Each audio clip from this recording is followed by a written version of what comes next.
Okay, guys. So it sounds like we are going live now. John? Oh, I think that was Sarah. That was me. I ticked off the private volumes, so we can tick those on again if you'd like. So your prerogative. Got it. You're in charge, Caroline. I see what you're saying. Of course. So you're saying that my conversation was everywhere. Huh? Isn't that always fun? No, it was good. No, we couldn't hear you. You're all good. Okay. I got you covered. Yeah. No, I mean, so that everyone else can hear and know that we're live now and can be heard by the live stream there. Yep, absolutely. Well, we'll keep it off for now. And sometimes what happens is they will mute us on the other side. So it's all for all of you who are here. Even I know we have some amazing veterans in the space like Maya, Ori, and everyone. And so I'd love to hear your experiences about doing hybrid events like this, but it is definitely fun. And it's really like we're flying the airplane as we're creating it, which everyone I know, especially you, Maya, and you, Ori, know all about that because you're in the industry and have been for a long time. Yeah. So yeah, that means that we like to experiment, but it's fun to have the in-person as well as this. Ori, how did you make out with the camera? Did you get that to work for yourself? No, it's not working. No. Okay. Darn it. Okay. I sent a note, but just to know one quick way to do that, Verbella's webboards will hook up the first camera it sees in your system. So that's either your default might camera. have echo from the other microphones. Hey, Sarah and Caroline, I don't want to interrupt you guys, but I do want to make a quick announcement for everybody in the physical space as well as everybody in Verbella. We will officially be getting started in about 10 minutes. Just want to, again, kind of intro everybody so you're aware. Obviously, we can see on the screen that we do have people who are attending this, and actually we'll be presenting from a virtual environment. So obviously they're not here physically. With all of you who are here physically, we can interact with them back and forth. They can hear me right now. When we do questions and answers, we'll kind of go over this a little bit, but ultimately you have to speak into the microphone so that they can hear you in the virtual space. Caroline, Sarah, Ori, any of you guys want to say hello real quick to the people who are here watching? Hey, everybody. Hello, people. Chicago. Yeah, welcome. Hello. And as you can see, they can see you because you are on camera there as well. We will be switching the camera. There's 2 cameras set up there, so they'll be able to see speakers when we're presenting. They'll be able to, we'll be able to interact back and forth. We like to call this the magic mirror that we operate. But people in the virtual space can see the real world. People in the physical world can see the people in the virtual space. There's not really one that's real versus the other. Anyway, just letting everybody know this is how things work. We are obviously streaming this out also, so this is live streamed out to the internet. Tom, who's in the corner there, will be watching the live stream so people can actually interact from the live stream as well. But we'll officially be getting started at exactly 6:15. I'll probably come back on in about another 5 minutes and give another warning as more people trickle in. Thank you. And Verbella, I'm going to mute you guys in the room here for now. Thanks. All right. That's awesome. I see some familiar faces out there too. Lauren and Joe, and just met John. For those of you who haven't met John, he's new in Verbella. Love to have everybody be able to chat with each other. And if you're comfortable enough to all gather on a table, that's also nice too, but it's totally what you're comfortable with. So we're happy that you're here. Hi, Paula. I was bummed I couldn't make it to Chicago tonight, but that's the benefit of being able to join in. Yeah. So were you located near Chicago, Lauren? Yeah, my family, we relocated up to Milwaukee a couple of years ago. So I'm just about an hour and a half outside of Chicago. Yeah, and I live on the East Coast where an hour and a half is just a hop, skip, and a jump. Yep, absolutely. Yeah, to get to my parents' house that live right outside of downtown Chicago, it's about an hour to go, maybe 19 miles, 18 miles. So once you get past that, it's a very, very easy drive. But the city traffic is what makes the bulk of the commute. Yep. Awesome. Well, and you've also been to XR Women, right? So you've been over to the iLearn. So they're sort of interchangeable, aren't they? iLearn platform. Yeah. Yeah, that's a great one. I know I was unable to attend this morning, but lots of good section and so much flexibility with this platform as well. And I know I always love it. At AWE, there are always a ton of us, so we always make sure we have a big after party and all those good I things, as know. you know. Yeah. So. And we're going to get to hear there. Matt's going to talk a little bit about AWE, and we're so pleased to have Orion Bart here to also represent AWE. And it's pretty awesome that you're here, Ori. And I feel like it's a rite of passage. I'm going for the very first time this year. So, Awesome. well, Yeah, it's great to be panels. here and Yeah. forward to meeting in person. Yeah. Yeah, that's great.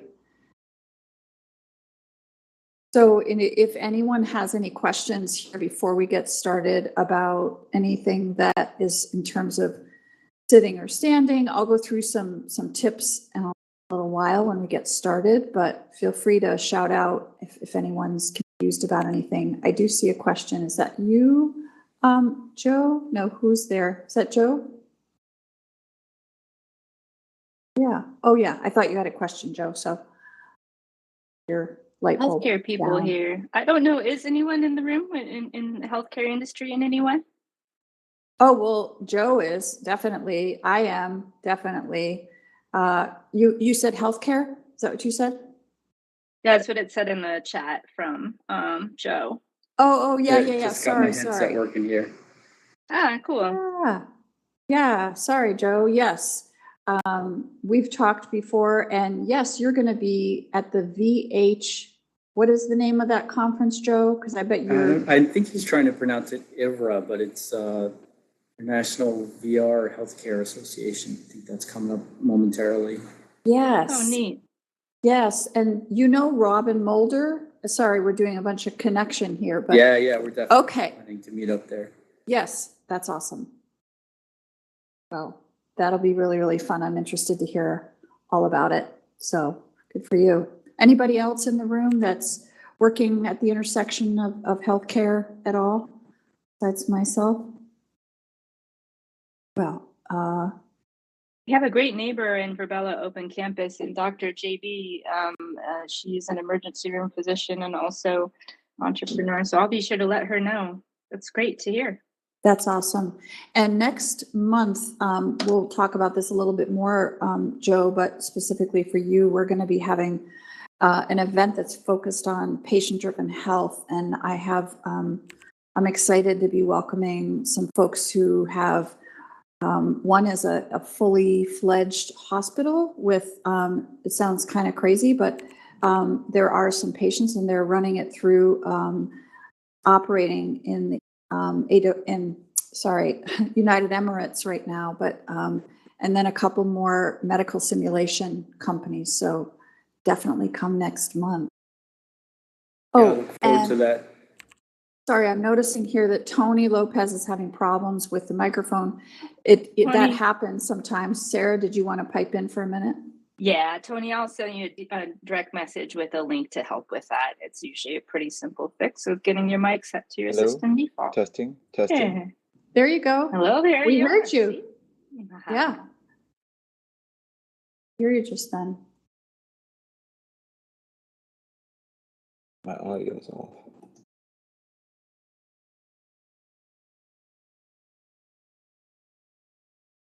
I see Trish here. It's great to see you, Trish. Trish is an XR woman, an amazing artist and friend and neighbor. Yes. Thank you, Sarah. Yes. Hi, Trish. See everybody. Hi. Yeah. Glad I could make it. I'm so I glad don't you hear could anyone. too. And I'm a huge fan of AWE. I love the AWE awards. All right, we're going to call this warning time. So for those of you who are here in the physical space, if you're doing demos, please make your way over this way, finish whatever demonstration you're doing currently, and come on over to the main seating area because we'd like to see you and everybody in the virtual space would like to see you. And for those of you who are afraid to sit up in the front rows, you should probably get here faster because everyone's going to take the other seats. Hello, testing. So Tony, I'm talking to you. Patrick, Tony.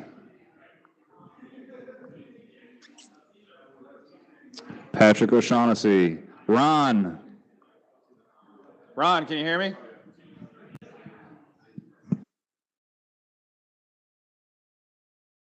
Maya, you know what? You can, if you want to sit down where you were, that way you can just relax until we get to the presentation and stand also. Caroline, I would just have all of the speakers sitting in the seats on stage and just leave them up there the whole time. Yeah, that's what I was just saying. She was there a few minutes ago, so just letting her know. If you want to sit down, Maya, that'd be great.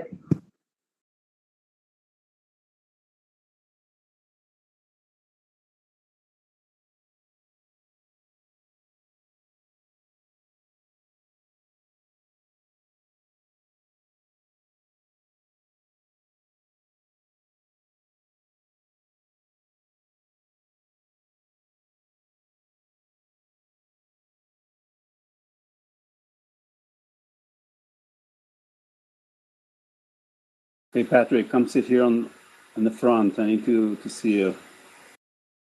Or yeah, I realize he's just a shadow, but that is Patrick sitting directly in front of the camera. Oh, I recognize him. No worries. I don't even recognize myself. So did I hear, Matt, that Tony is on the in-person side and in the virtual, or is there just two different Tonys here? I think there's a couple different Tonys. Oh, well, funny. Okay. But hey, we are at 6:15, so we are officially going to get started. I will start with hello and welcome. This is one of the things that I've done for a long time. For show of hands, how many of you have been to one of these before? Wow. How many of you have not been to one of these before? Okay. Those of you in Verbella, yeah, there we go. Thanks, Ori. The people in Verbella have found their way to raise their hands. So, hello, welcome. This is VR AR Chicago, the next evolution, AWE Nite Chicago. Talk about the event here. So we've been running this event now since 2017. So I've kind of lost track of how many years it is. It's 6-something-ish at this point. So a couple things about this event series. This event series, the whole point of this event series is you, the audience, the people who are attending, to be able to essentially take whatever the next step forward that you have to take is with using immersive technology. That's the whole point. We have partnered with AWE relatively recently. The event series has been going on, as I said, for 6 years. It is free. It will always be free. The way that we run it is every month we generally pick an industry topic and we bring in experts from that industry. Tonight's a little bit different in that the industry that we're focusing on is, in fact, augmented and virtual reality. And so we're going to talk a little bit about some of the things that have not worked so well and what we've learned from them in the past using these technologies. A little bit of a different spin. Normally, we will actually pick an industry like healthcare or architecture or manufacturing. A little bit different. But again, a couple things we want to point out about the event. Number one, it will always be free. That's something that we dedicated. We kind of guaranteed we were going to do that from the start. We've managed to keep it that way. As such, we always need help with sponsorship, with donations, anything people can do to help on that front, getting us sponsors, getting us donations to run the event. That would be useful. Most of the people that you see, in fact, everybody that you see who's helping coordinate with this event is doing it on a volunteer basis. Nobody's being paid. We've been doing it that way forever. So thanks to all of you who are volunteering and coordinating. We will keep moving on. We have a great panel of speakers this evening. I'm actually going to clean up this screen in just a moment, but we have, those are our speakers. And actually, give me a second. There we go. I'll let them introduce themselves in a few moments, but that's how this is going to work. They're basically going to come up. They're going to speak very briefly just about who they are, what their background is, and then ultimately we'll get into questions and answers more about the topic itself. So this is not an event where a lot of people pitch. They're not going to be selling you something. We don't allow that to happen on this stage. But let's talk a little bit about who's involved, because there are a lot of people that make this happen. And give me a second, I've lost my mouse. There it is. So as I mentioned earlier, we are partnered for about 6 months now with AWE. This is AWE Nite Chicago. There are a lot of AWE nights that take place all over the world, and they take place on a relatively scheduled basis. Again, we do ours every month. Some of them do it every quarter. But you can find out more about it by going to AWE website. And there's a lot of other information about AWE that I will get to right now. So AWE, as I mentioned, we are live streaming this event as well. That goes to awe.live, awe.live, which is frankly a really great community. It's almost like LinkedIn for the XR community. There's a lot of people on there. I'm not sure what the total number of professionals are, but it's a lot. pretty much everybody who's working in this technology around the world has some connection to it. So I would definitely say if you're going to be working in the space, you should be checking out awe.live. The other things that awe does, they do run their major events. There are 3 of them around the world every year. AWE USA takes place May 31st to June 2nd. Asia is August 30th to 31st in Singapore. I should mention the USA one is in Santa Clara, California. And EU is October 24th to 25th in Vienna.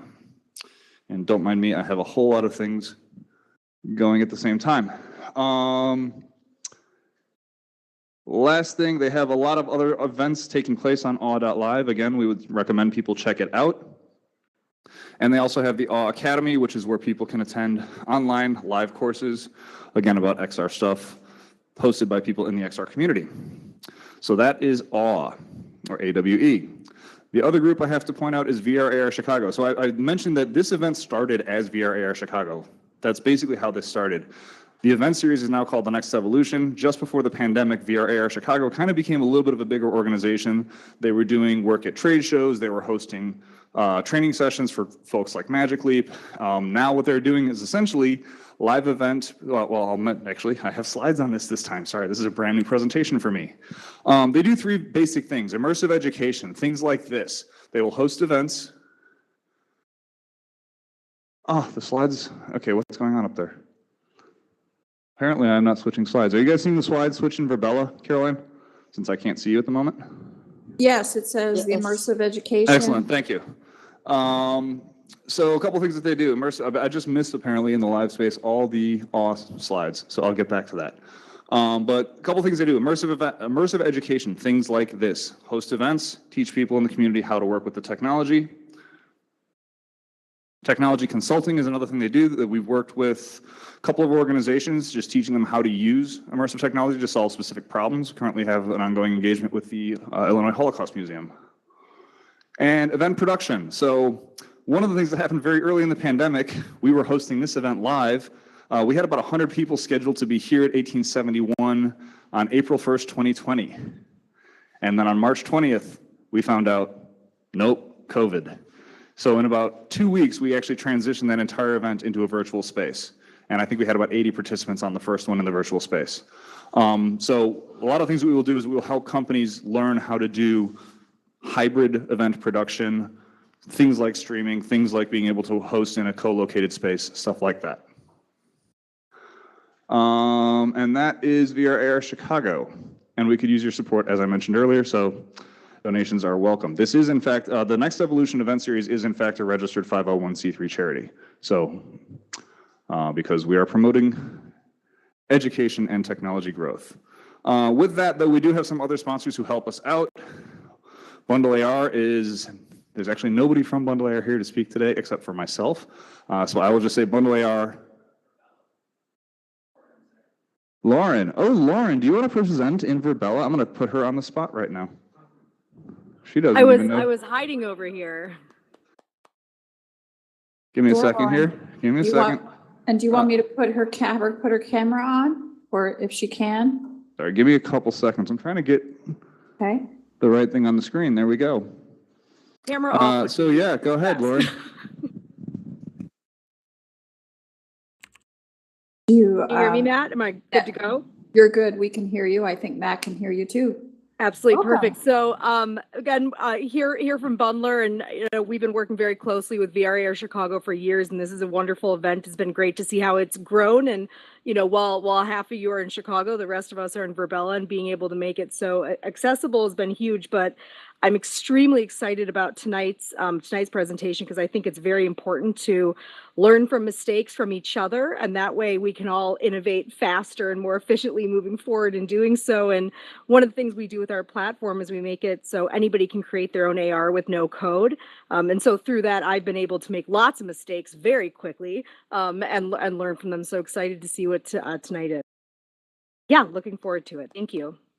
Thank you. Back to you, Matt. That's great. Thanks. It was great to point out that Lauren's actually in the space. Next one is 1871. So how many of you are, again, show of hands in the space here, how many of you have been to 1871 before this event? Everybody? Who hasn't?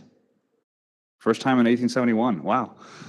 Okay, so 1871 is Chicago's technology incubator. I want to say the last time I checked, there's about 400 companies based out of this space.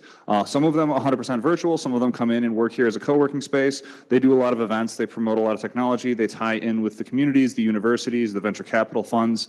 It's a great space. If they wanted to say more about it, they could have had somebody here to do so. I'm going to move quickly. So normally they actually do have someone present, but they told me they had to leave early today. But again, 1871, it's a great community. They do actually have a full virtual campus as well. 1871 VX, which is a custom Virbela campus. And they're hosting a lot of events and programming for that, essentially the international community, because I know that they've had companies in Europe and Africa and Asia that are actually working with 1871 remote, 100% remote in their programming. Sarah, are you in the space in Virbela? Always, of course. Thank She's you. here. Hi. My name is Sarah Segrist. I am the VIP of community for Virbela Open Campus, which is the instance of Virbela that we're all in today. I am essentially a community organizer, but this is a active, thriving community of people from across the globe that are interested in the future of education, the future of work, and virtual community building as well. And we're so glad to have VR Chicago, Matthew and Tom and Caroline and others as we call our users neighbors here in OC. So so proud to help host and support this efforts. And yeah, we're making mistakes and going fast. I like what Lauren said too, like figuring out how to have authentic human connections is what we're all about. So thank you. Fantastic.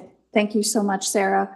And I wanted to introduce myself. I'm the virtual host here at VR Chicago, and I have a company called 2degrees.io. My firm is a consulting practice for startup founders and organizations to grow and scale their business. And it centers around building actionable ways to engage with industry communities and companies and leaders to align market fit and grow customer base. I'm really passionate about XR, precision medicine, cybersecurity, blockchain, and AI.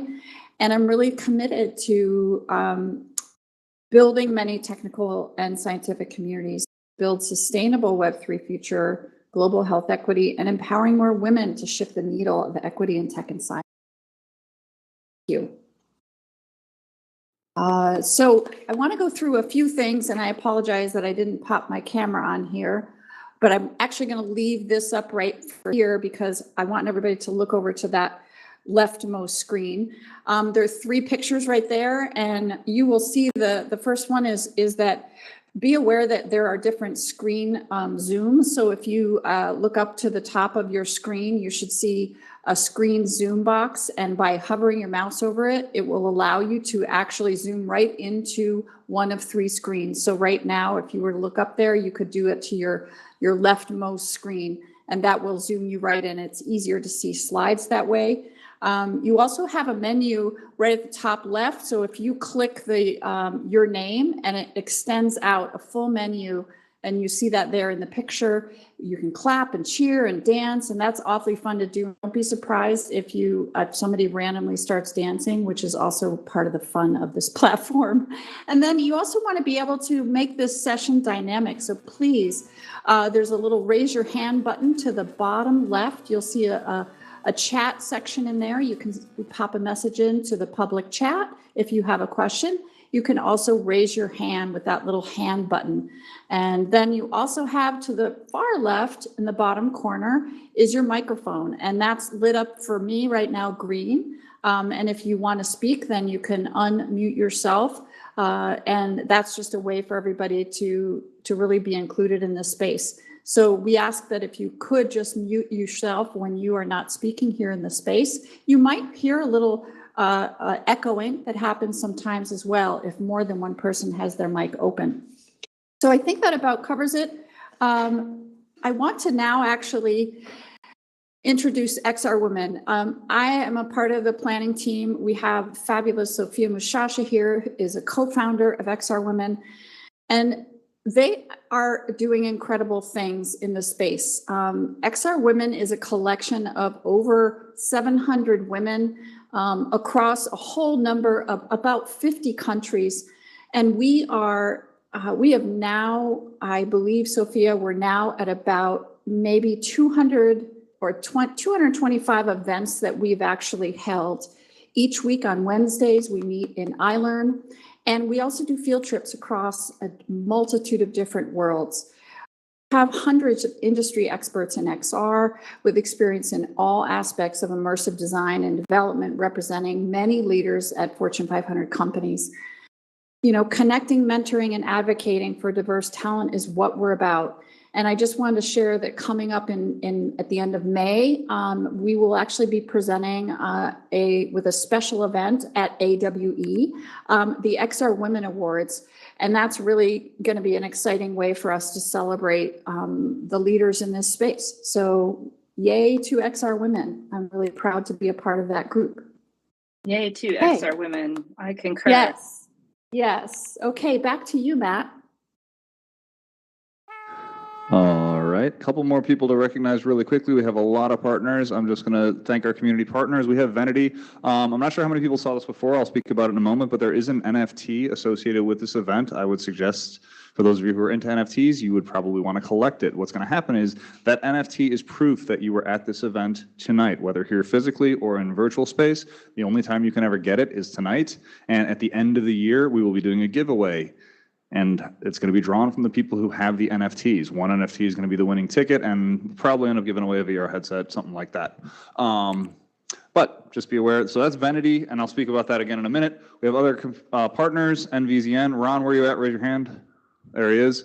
VR Motion Learning, Independent Game Developers Association of Chicago, 2112, which is Chicago's creative entrepreneur center. Where's Scott? I saw him here. There he is. Member 2112. And I think I hit everybody. If I missed them, I apologize. But with that, like I said, as I mentioned, here's your chance. If you have your phone, scan this QR code. That's how you get the NFT. I will bring it up again at the end of the event if you don't have the chance right now. But for those of you who want to do it, I'll leave it up for about 60 seconds right now. Again, this QR code will take you to a web page. You have to register there to, I think you have to register there to get the QR code or to get the NFT. I know it can share across chains and wallets and things like that, but frankly, I'm not an expert in NFTs, but I know how to collect these ones because it's pretty easy once you get the QR code. Again, I'll leave that up there for a couple more seconds for everybody to get. It will be up again at the end of the evening. And for those of you in the virtual space, you can get it too. Yes? Oh, I was just going to say, if you could pop in a link to their website, then I'll pop it in or you could send me a message and I'll pop it in the chat so people virtual space can at least save that link there if they don't get a chance. And your smartphone works too. I actually just grabbed mine. If you've got your Virbela window big enough and your phone handy, and the link would be great too. That's awesome. Thank you. Yep. If Tom's available to do so, he'll put it in the chat. If not, we'll do it later. Thank you. But with that, let's get to our actual topic here this evening, because what we are talking about is key learnings from XR failures. I'm going to attempt right now to go to the presentation. There we go. And I want to speak, sorry, give me a few seconds. I'm trying to catch up on my script here. As you can imagine, one of the things I'll just talk about really quickly, there's a lot of technology involved in actually running this event in both spaces at the same time. I'm doing text messaging with myself, Tom, Carol, just to make sure that we can keep things on track. I'm switching slides here. It's obviously taking place in the virtual space and the physical world. We're obviously transmitting on 3 different computers back and forth, plus live streaming. There's a lot of things going on all at once. And frankly, that's the kind of stuff that VR Air Chicago does. But with that, our presenters this evening, and I'm going to go to our first one who's going to be in the virtual space. So Caroline, if you would like to please introduce Ori. I shall do that. Ori, we're so pleased to have you. And welcome to Ori Umbar. Really, there are so many things about your background. I know that you will have more of a chance to share your journey, but Ori is the founder of Super Ventures, and he is also the co-founder and CEO of AWE XR. I would like for you to introduce yourself, Ori, just because I know that your background is vast. So welcome, everybody. Thank you so much for coming. Ori, take it away. If you want to pop on your camera or, that's right, your camera isn't functioning, but go ahead and take it away. Thanks so much. Thank you. It's awesome to be here. Hey, everybody. Hey, Patrick. Haven't seen you in a while. Miss you. I want to thank everybody here. Matt, fantastic opening. Looks like Nite Chicago is a pretty awesome place. And also thanks to Verbella and Caroline from XR Women. It's really an exciting event. Although, you know, we'll probably have just a few minutes to talk about learning from failures. But yeah, just quickly about myself. I mean, last 15 years, what I was trying to do is really help build the AR and VR ecosystem, initially as an entrepreneur, then starting AWE in 2010 with Tish, and growing it to become this kind of global community that helps you know, run meetups in different cities and large events and classes and everything that we can do in order to help advance this industry. And also in 2016, started Super Ventures to put our money where our mouth is and invest in some early stage companies, which is a whole topic by itself. I could speak about failures for days. A lot of things that we can learn from. You know, as an entrepreneur, you know, how not to work with investors and how not to manage your runway and how not to be afraid to pivot. Or failures as an investor, you know, the perils of being an activist investor, someone that invests sometimes because you fall in love with the technology and maybe blind to some red flags. So a lot of learnings there. And, you know, could also talk about how to stay away from bold predictions. I think many of us have tried to do this, and it's a futile exercise. You rarely get it right, and what's the point sometimes, right? But today, actually, I'd like to talk about failures in AR design. So we'll get to that in a few moments, but that's what I wanted to talk about today.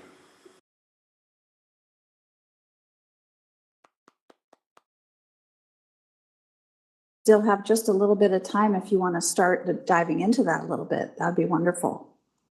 Oh yeah, shall we start? Sure. All right. Do we have the slides up? Yeah, we do. Yes, you do. You're all set.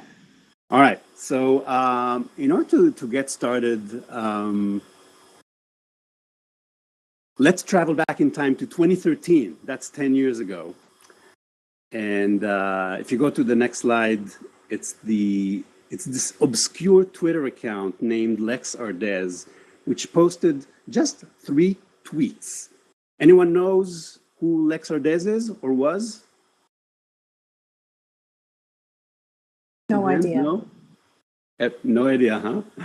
Well, it was identified as an AR crusader, and big surprise, you know, was my alter ego.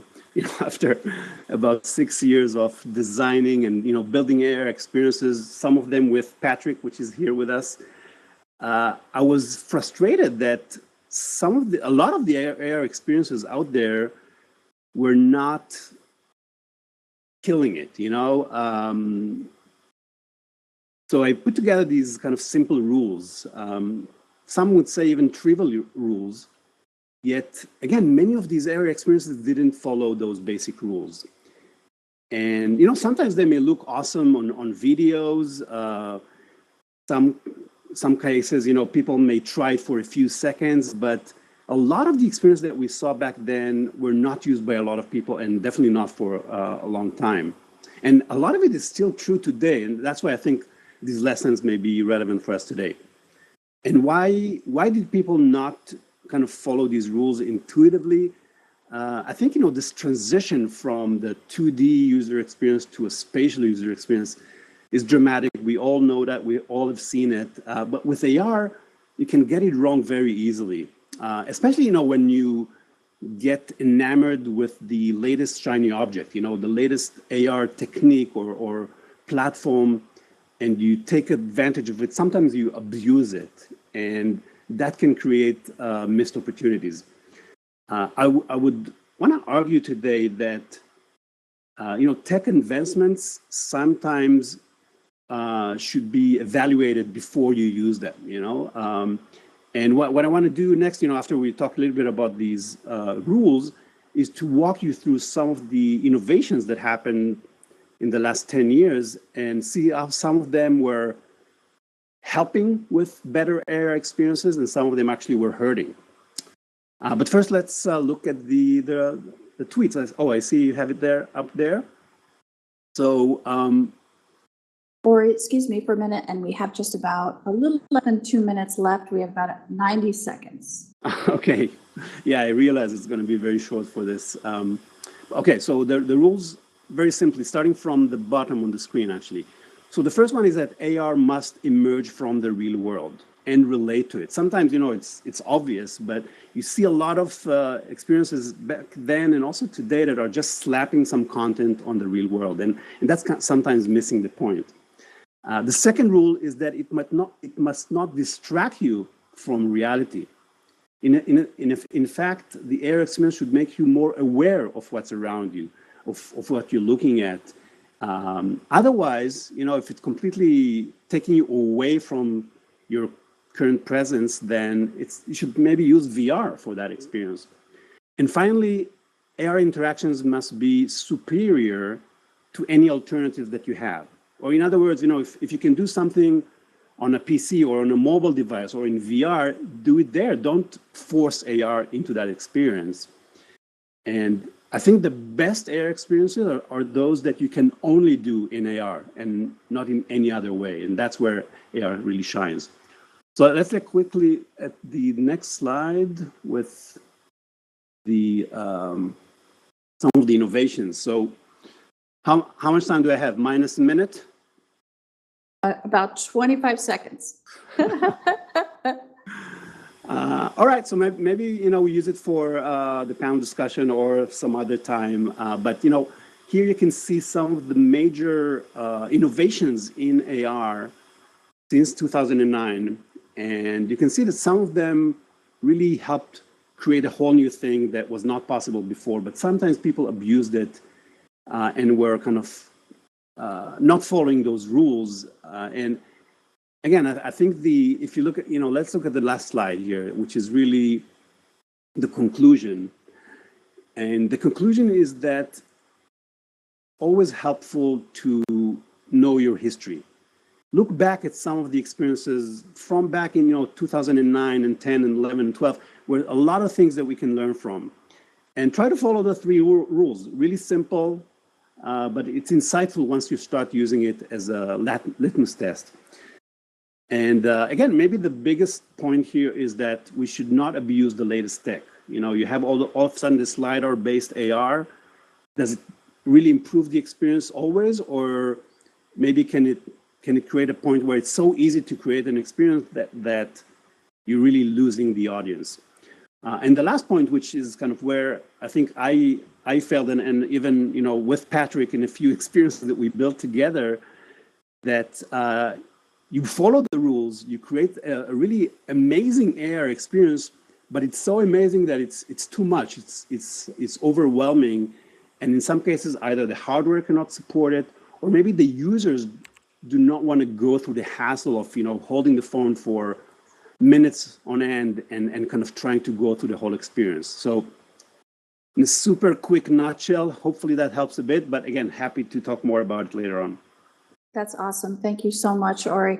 Yeah, I have a couple of questions, and I'd love to see if people have questions. Please feel free to put them in the chat. I guess I have a question around what were some of the assumptions that you had about how things have progressed in AR that you were surprised by?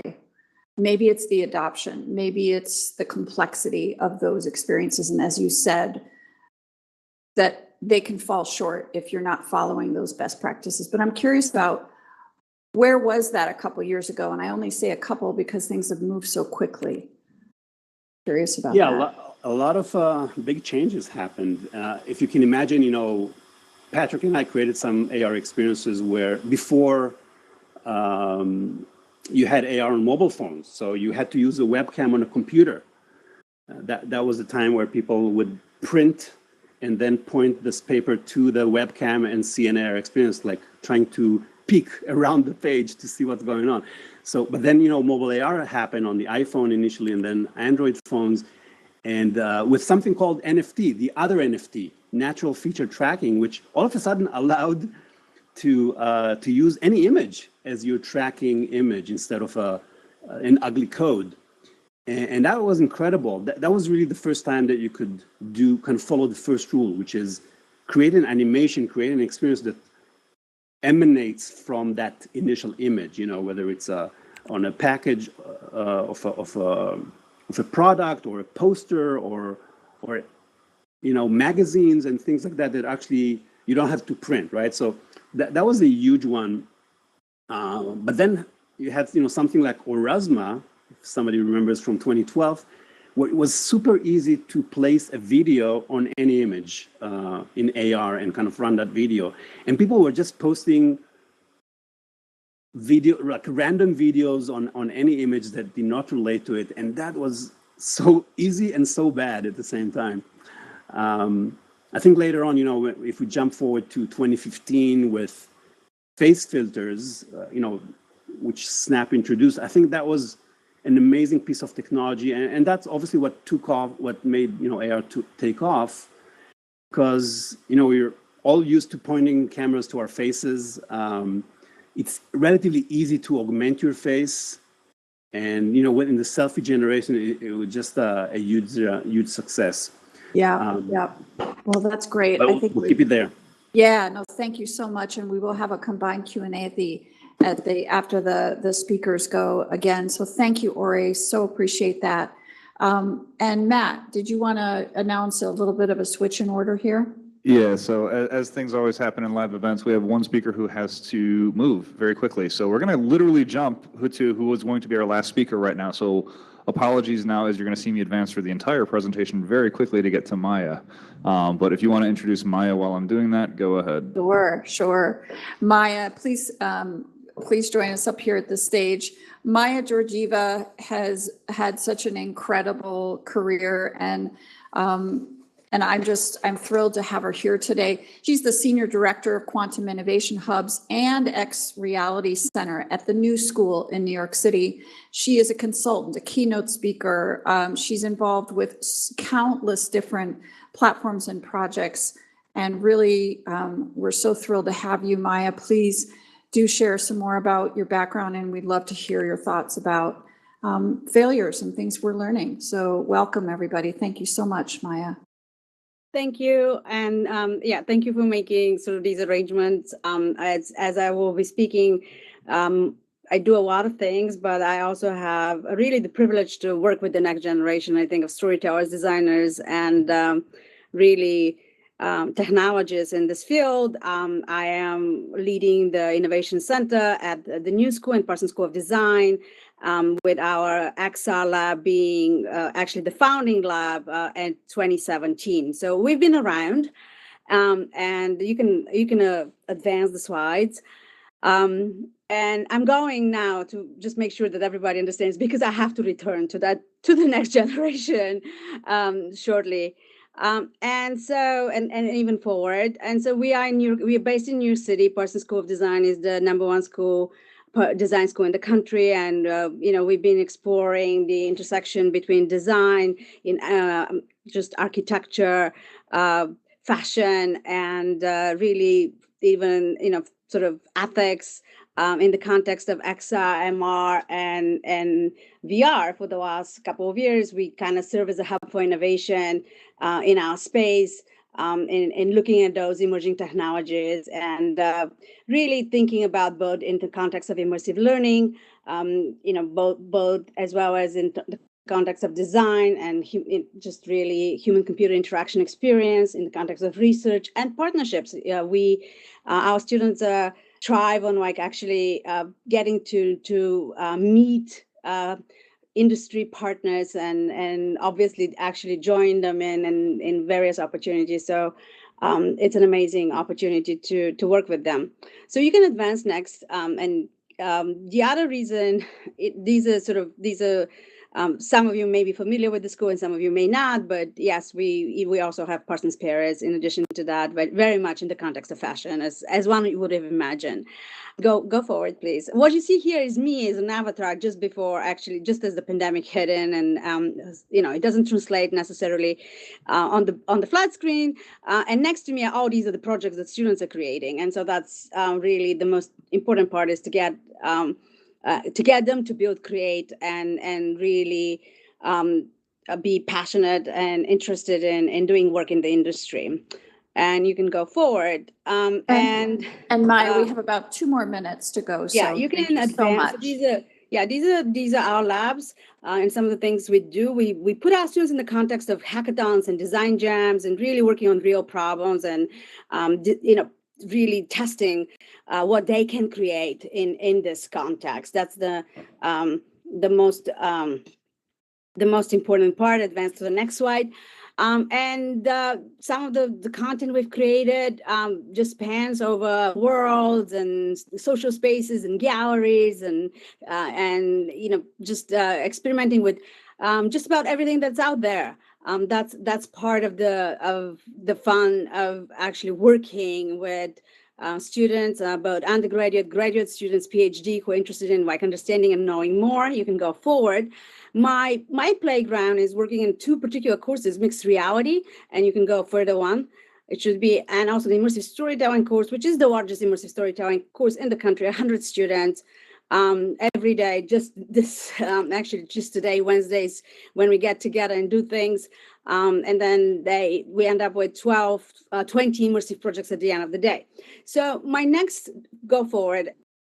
And my really what I want to speak as a failure is one, we celebrate failure, but we try to not think of it as always the one thing that is going to stop, especially kind of being young and getting to try things. So despite some of the things that certainly are still not working, and I think for me, as somebody who wants to encourage more really creativity and really create, the things that have failed me is not having new creation tools and tools that actually would work for free and able to work for creatives, not just for technologists.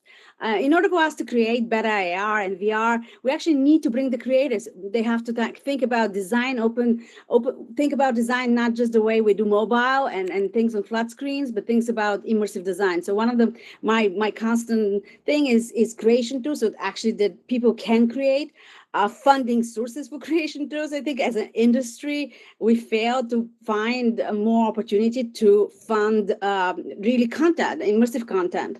And I'm still, and I think there's less than even, before, maybe we've done a little bit better with gaming in the last couple of years with the Quest out. Overall, there's been a lack of support of really sort of that next generation. We've said a lot more, we're asking them to do something and it's almost near impossible because the funding opportunity, the tools, there's no distribution system. So yes, actually kind of I think that fails me, and I keep trying, and they're very passionate, but I think as a community, we can actually be, I think, a better, much more thinking about how to encourage more entry points in the industry. And I know the time is probably up, so I'm going to stop here. That's right, Maya, it is. But I love that last point. And on that note, we don't have that much more time, but I did want to ask that one question as a follow-up. And that is, what do you think needs to change in order to create space for there to be real skin in that game and real investment in this, besides a lot of hype, which you hear? So I'd love to hear your perspective about that. We have about 30 seconds or a minute.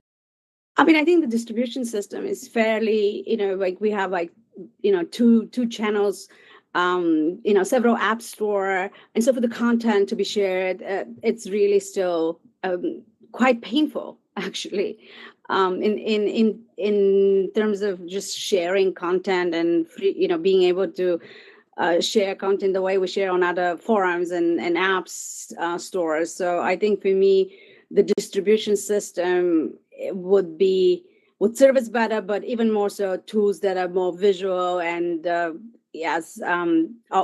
and also bringing in more creatives.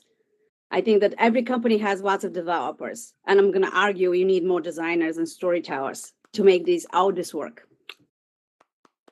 Right. No, I totally agree. I couldn't agree more. Well, thank you so much. I'm going to turn this right back over to Matt, and we will have a time for some Q&A at the end here. And thank you so much. Matt? Yes, thank you, Maya. So again, I now have to actually go all the way back to where I was in the presentation while Jason makes his way up here from EX3. So I'll let him come up and grab that while I go through slides very, very, very quickly. So again, just everybody, yes, thank you, Maya. We changed format a little bit from the previous time we did this, and we basically told a lot of our presenters to present very quickly. Essentially, you have a few minutes to present because we actually want to talk to you as opposed to just getting a presentation, because the last couple of years, that was the feedback that we got from our audience, was they wanted to hear a little bit more interactive conversation. But with that, Jason is up here. I will let him introduce himself. We've known each other for a lot of years. And you got the camera shot there. Okay, cool. Go ahead. Cool. Well, before I start, I don't know if you all can capture it in Rebella, but shout out to Matt, the team putting this together. This is not easy. This is not easy at all. So just kudos to you all for managing this whole process. Thank you for inviting me here. It's an honor. I am a senior business analyst for EX3 Labs. We are a experience design and digital innovation studio based here in Chicago in 1871. And we got our start really with this whole scene in 2016 when we got our hands on a Microsoft HoloLens. And I don't think there's a greater challenge for a company that hangs its hat on being an experience design firm than designing impactful experiences in AR and VR in that whole world. And so if you go through, I don't know if the presentation's up, if you can just go through a couple slides here. We'll skip over the commercials. Second. Here for everyone. Yeah. Go on. One more. So just looking at some of the things that we've built, we've got the cuts and bruises to show for it. So obviously with VR, AR, and MR, we've developed quite a few experiences. What I will say from just a challenges perspective, it's been, everything from, trying to solve, having massive file sizes, trying to solve compatibility of different software systems, building things that with 7, 8 different, systems, when one thing is updated, how do you then have to go back and manage keeping the whole thing afloat and working? But through all of those different challenges of building and maintaining apps, I think the one thing, and I love what Ori had to share with those design rules, there's one thing we abide by, and it goes back to a quote from the film Jurassic Park, where Jeff Goldblum's character, Dr. Ian Malcolm, said, the scientists were so preoccupied if they could build something, they didn't stop to ask if they should. And I think that holds true for a lot of what we've seen in AR, MR, and VR so far. But it's still early. I mean, what I love about it is that we're still just figuring that out. There's so much. I mean, we've called the Wild Wild West. I'll borrow a phrase from another friend of everyone here, probably Charlie Athanas, who always likens it, says, look, if we speak of XR in the terms of films, we're still a talkie. We're not, we're not even. This is still a silent era. So there's a lot of life left, but I think with where things are going, there's still a lot of possibility. The amount of creativity, the amount of talent, I think that's being thrown at this challenge, this technology is incredible. I think all the challenges and failures that we've seen, as long as people are focused on developing, compelling, differentiated experiences, as Ori said, if it can be done something somewhere else better, don't bother, right? We need to be focused on that compelling, differentiated experiences to keep furthering and growing the technology, growing the community. And I think that's probably the biggest learning that we've seen with our work and just having different experiences in and throughout the XR community. All right. Is there anything else on your slides you want me to hit real quick before I start asking any questions? So no. I'll advance through them pretty slowly so the people here can see it and so that the people in the virtual space And there can. is one more thing I will say, just again, quick commercial. We also, EXtra Lab sponsors the Chicago HoloLens Meetup Group. We are going to be kicking things off again in second quarter of 2023. So we're really excited about that. So if anyone's interested in getting more information, participating, being a part of it, feel free to email me. I think, right it's up there. So that's the last plug I'll give before we focus on the other content. All right. So my first question for you, just because you kind of alluded to a little bit. Yeah. And this is more, as opposed to just what you've seen with work, but personally, some of your initial assumptions about the technology that you would kind of come into, you've worked with it. What have you seen that's changed your perspective on it? It's a really good question. I think, like so many of us, I assumed we'd be much further along. I think it was a natural thing. Like, mobile? What's web-based thing? Oh, this is going to be great. And I feel like, again, we ran into just a glut of experiences that just were thrown out there. And so I feel like there is a process of people kind of taking a step back and reevaluating. But I do think the main thing I thought of when we first looked at this in 2016, because, again, 2016, we're thinking we're ahead of the game. And we figured, by 2020, this is going to be unbelievable. And I'm still seeing things Matt, we built in 2017 that still stand up today to a lot of the experiences you're seeing. And we're like, geez, this is not quite what I envisioned. So I think that's probably the biggest thing that I would say has surprised me. But I'm still hopeful on what's to come. All right, last question, because we got about 30 seconds or about a minute left. Yeah. Before you got into XR, how did you kind of come to this? Like, what were you doing that got you to working with immersive technology? I was being a nerdy numbers guy.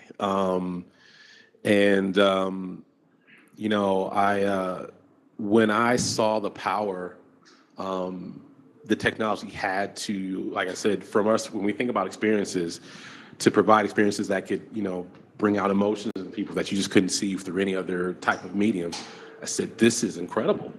And I tapped, our CEO on the shoulder. I said, can we do more of this? He's like, that's the plan. So, I was your typical, analyst trying to figure out, okay, what are the trends telling us? Where are things going? And I saw this and said, we've got to be in the forefront here. So. Excellent. Well, thank you very much. We'll get back to you again when we get to the Q&A at the end. I saw Adam here for a second. Apparently, Adam ducked out on you, also from EX3. But with that, I will toss it back to Verbella and Caroline, who can introduce Sophia. Yeah. So super excited to have Sophia here. Sorry, my camera is going on real quick here. Hasn't been on. Oh. Hey, hi, Caroline. Hi, everybody. Sorry, I didn't have it on before. Sophia Mashasha. I feel like she needs no introduction, but I will just share that in addition to co-founding XR Women, she's also a Metaverse strategist. She's co-founder of, actually president of a VR ARA DC chapter. She has an amazing podcast that she co-hosts. She is a producer. She's involved in Ready Player Golf. And Sophia, I will let you share a little bit more about yourself, but we're so thrilled to have you here. Welcome, Sophia, if you want to take it away. Thank you. Thanks, everyone. And I know you said I could share my video, but I'm not exactly sure how. Okay. Doesn't look like I have any presentation tools. Okay, no worries. Why don't you just go ahead and start? And Okay. if you just want to start going and really just sharing a little bit about your background and also just about What do you see as the failures in terms of Sure. this space? Yeah, well, thank you for the introduction. And I feel like just being in the space and learning as I go, we all have been through many failures and successes and kind of taking those lessons learned and applying them to the next project because we're all kind of making it up as we go, which is the fun part. um, so I've worked with a variety of different clientele within different industry, including defense and aerospace, and just government entities in general at large, healthcare, entertainment, a little bit of fashion, and the events space in general. And there's definitely different takeaways and lessons learned and best practices for each one of those industry verticals. But I would say, like at a high level, some of the things that I see that lead to oversight or project failures are things like Ori actually mentioned, which I believe very deeply in, is kind of don't try and fit a square peg into a round hole. Not every technology is made equal. AR and VR are both immersive and spatialized technologies. They should in no means be lumped together. They're very separate technologies used for very specific things. And I always say that you have to think about why you're using AR, why you're using VR, what are the best practices for each. If you're viewing a huge airplane, for example, why would you? There's a potential use case for doing that in augmented reality, but depending on what it is you're doing with the airplane, it might be better to view it in a full 360 immersive because that's the kind of field of view that you might need. If you want to interact with the environment around you, or have a reason for the environment around you to be there in whatever you are developing, then augmented reality might be a better solution. Now, and then you have to think about what modality of AR or VR. Is it better on a mobile device or a headset, head-mounted display? And virtual reality, you have to think about mobile VR, where you're inserting your phone into a device, versus a more higher powered virtual reality device. And then you get into all the nuances of tethered versus untethered. Basically, that means having a device that's linked, physically connected to a computer with higher graphic power and processing power, excuse me, or is like something like an Oculus Quest or a Pico good for this use case because we just need it to be completely mobile and have the computer on board. I don't think one device over another is necessarily better than one over another. It really just depends on a use case. And I think that a lot of that is overlooked, not necessarily in our industry, but kind of on the client side of things. They're just like, we want to be in the metaverse. We want to do VR. Okay, why? What exactly are you trying to do? Another thing that I've seen with all of these metaverse projects that kind of are deploying, especially on like the brand side of things, is again, the why part. What are you going to do in that world?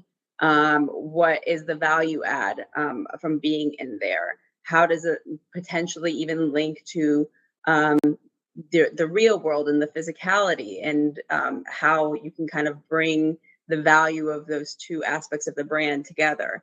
I worked with Richard Ward on Ready Player Golf, which is the first virtual reality charity golf tournament in virtual reality, obviously. And he classified things to do in virtual reality and immersive worlds environments as Richards per minute, and that basically means that you want to have things to do and interact with. A beautiful immersive world and environment was great, or is great, and it was enough at one point years ago, but now it's not the case. You want more than that. What are you going to do in that beautiful environment? How are you going to interact? How is that going to entertain you while you're there and then bring you back for more? That's so you have awesome. to start thinking about That's awesome. Sorry, Sophie, I'm going to interrupt Yeah. you for a minute and just, I guess I did want to, and we have some more Q&As coming later, Sure. but I'd love to ask you, when you started this thing, and I know you've worked in the government space and you've worked in spaces somewhere there's a lot more investment in those arenas than others. Is there something that you wish you would have known at the beginning that you now say, gosh, I wish I would have knew X or Y, and how that it would have informed how you went through it in your professional journey?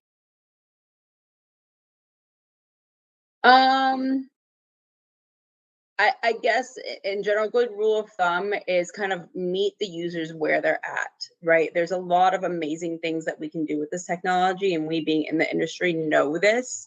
And it's important to keep pushing the limits, but it's a balance of pushing the limits, but also understanding where the users are at and what's feasible in terms of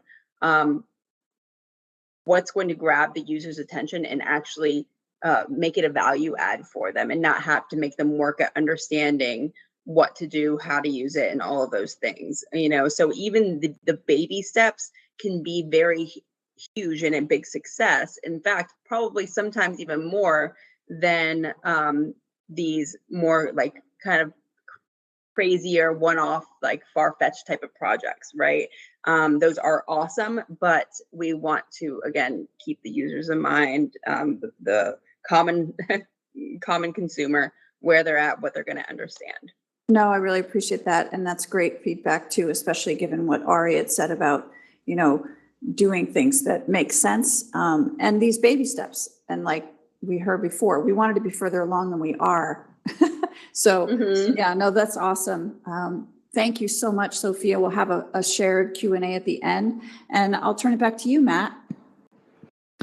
All right. Again, I'll apologize to everyone in the audience. It seems like we're rushing through our speakers through. The main thing is because we want to rush them a little bit on the individuals so we can get to the larger context of the failures and what's been learned from them. So we'll get through that. But up next, we have Patrick O'Shaughnessy, who is our last presenter here in person. I'm going to turn the lights on in the room here. I'm going to switch my screen over so everybody can see presentation. There we go. And that way you guys should be able to see him on camera. Go ahead, Patrick. Hello. Okay. Yeah. Thanks for having me. Yeah, I will say, Matt, we never tried when we were just doing AR meetup to do a VR thing with a streaming, with an in-person, and it's all pretty, it looks pretty frictionless, but you did great. You're doing great. So I am the founder of Patched Reality. We are a software development, AR and VR bespoke studio. So we help companies that want to develop AR or VR applications or experiences, be that a startup or an R&D department at a large company, or a brand that wants to do an ad campaign. We've done the full gamut. You can go to the next slide. Keep going. These are just some of the obligatory client splash. But yeah, we built things for the web, we built things for mobile. And when we're not developing things for clients, we scratch itches when we, by developing our own IP. But basically, usually when we see a new technology, or we just build something just for the fun of it, just for us. We've done things for when Apple first put LiDAR on the phone, we thought, oh geez, we want to use that. So we created an epic marble game where you can roll a marble around the world. And we created, when we then there was a technology that let you mesh the world. We created a little virtual rabbit that could jump on the chairs and you could tell it what to do, go hide behind a pillar. And more recently, we've been exploring Web3 with our own NFT project that allows you to you create pixel art and see it in AR as an NFT. And eventually, it's called Art School Fight Club. So that's patched reality in a nutshell. And I guess in terms, when I was thinking about this, I mean, this is such a broad topic. I kind of distill it in my mind in terms of failure. First of all, what do we usually mean by failure in this industry or in any endeavor? And I think it's really a failure. Usually what we mean is adoption or usage, like who's using this and why are they using it? Why are they not using it? And then I think a primary reason that I always come back to in my mind is friction, the word friction. Because, and you know, Ori mentioned, like the first project that I ever did in AR was with Ori, and you printed out you had these black and white sheets of paper that you had to hold up to a webcam. So the friction there obviously was, you need to go find the piece of paper. To find the thing you need to print, you need to print it. You need to have a webcam. One project I did, this was not with Ori, we actually, to solve the friction of the webcam problem, we actually shipped a box. It was a campaign for Cisco. We shipped a webcam with the markers that you needed to experience the AR.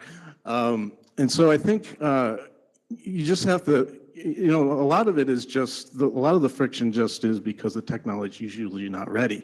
But also there are things you can think about to remove that friction. So like, we went from markers to like Ori said, with natural feature, now the markers are out in the world, you just have to go find them. But you have to load an app onto your phone. So the friction is you need to go load an app to have the experience. So the web AR can sometimes potentially remove some of that friction and also remove the marker. So you have you can just experience the AR in the world as it is, similar to what I said with like LiDAR technology. So I think that's part of it. I think, oh, sorry, you went to the next slide. So this slide is really about specifically the failure for all of us to now be like, who here is wearing an AR headset right now? Raise your hand. Nobody. Oh, geez, damn it. I really thought by now we'd all be wearing AR headsets.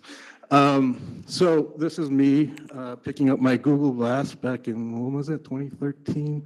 And this is the reaction that I got at an AR meetup of taking a picture with Google Glass.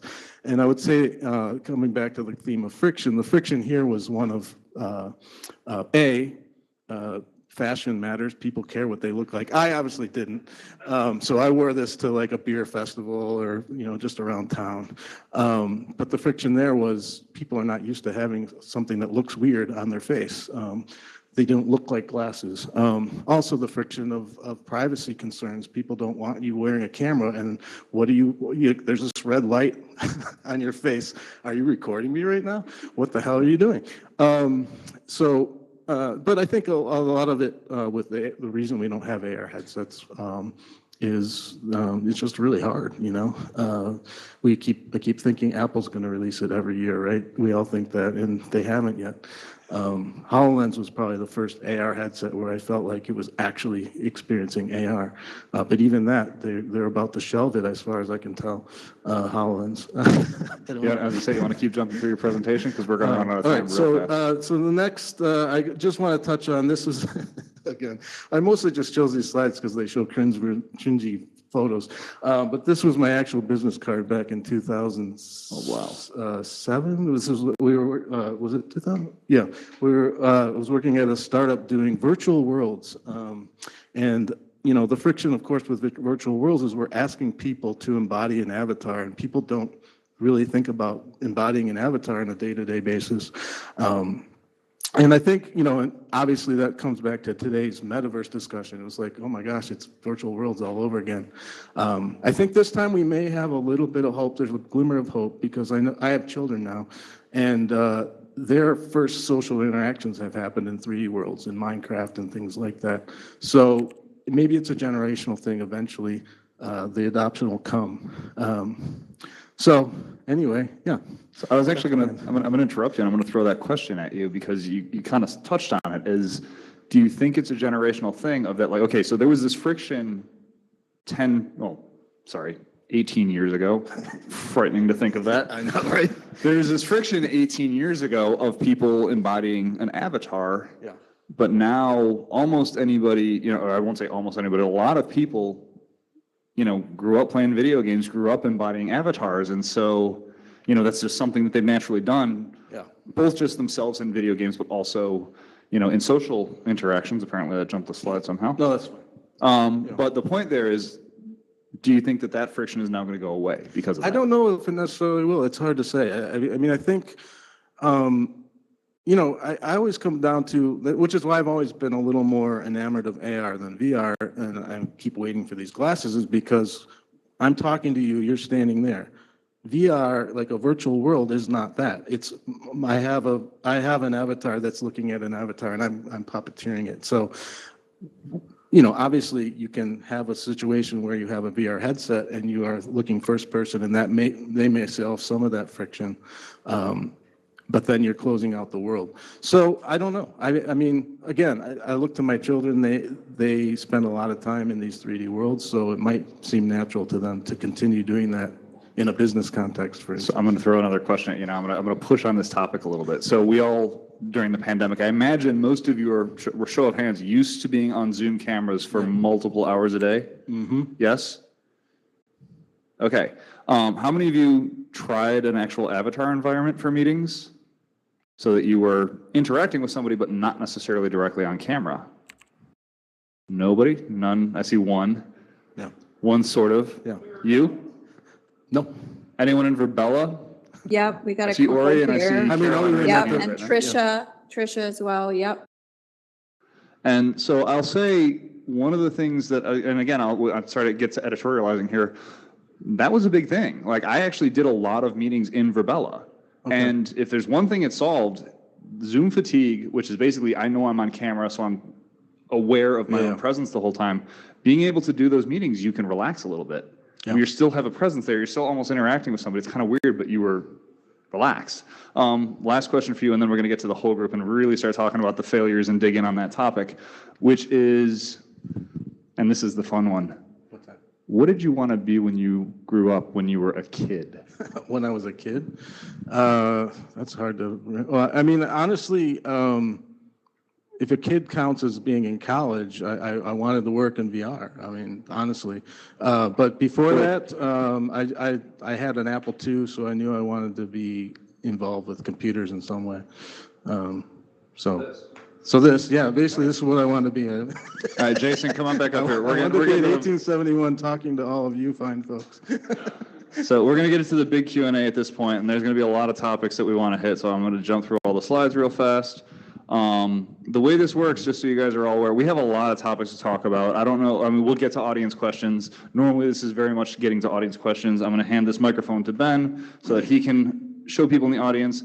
Caroline, again, I'm watching you on the screen, so if you raise your hand, Caroline, I know that there is a question in Verbella. But the main thing we want to talk about is, okay, I'm going to throw the one topic out there. Patrick touched on it a little bit. I'm going to give every speaker here about 30 seconds just to speak on it, because we know this is a big, frankly, the most well-known, most public, I will say, XR failure as a consumer technology, Google Glass.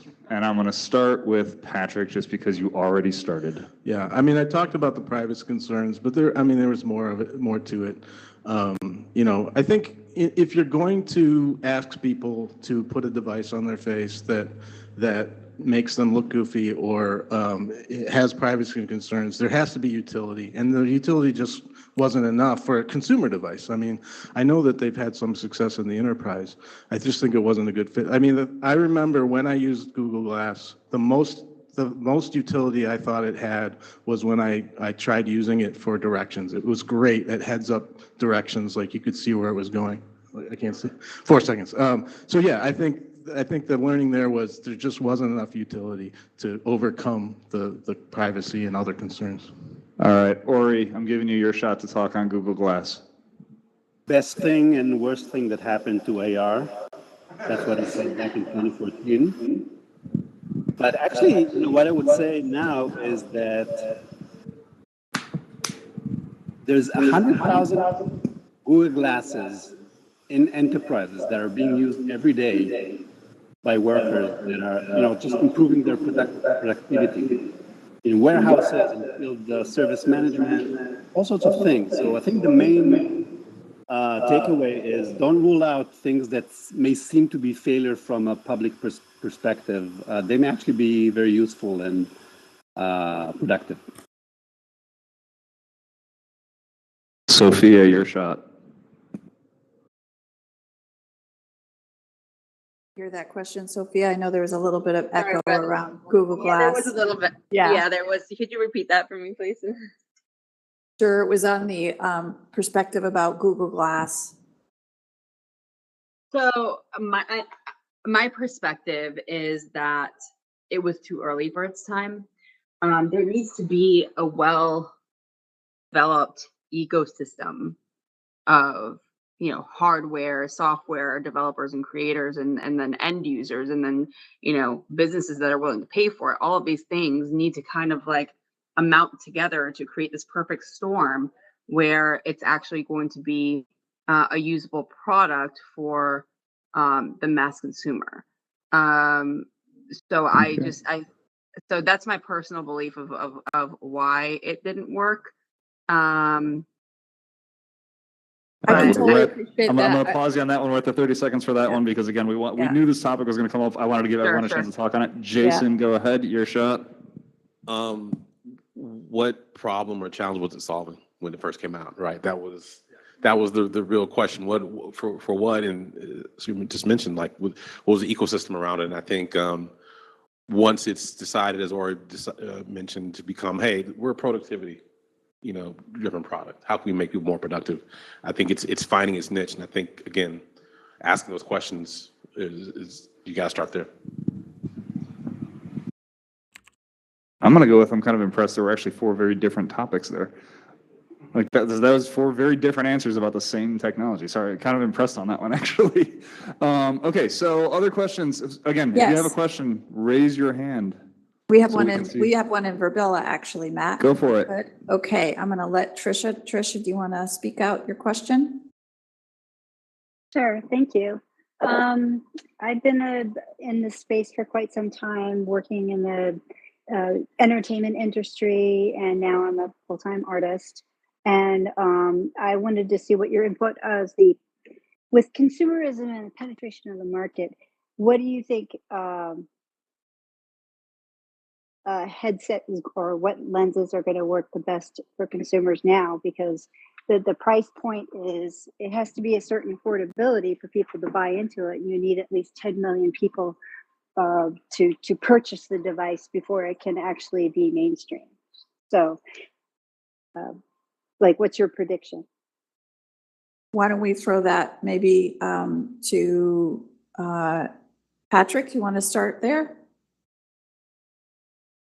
Well, my prediction is what it's always been. It's just sometime in the next 5 years, but I'm sure I'm wrong.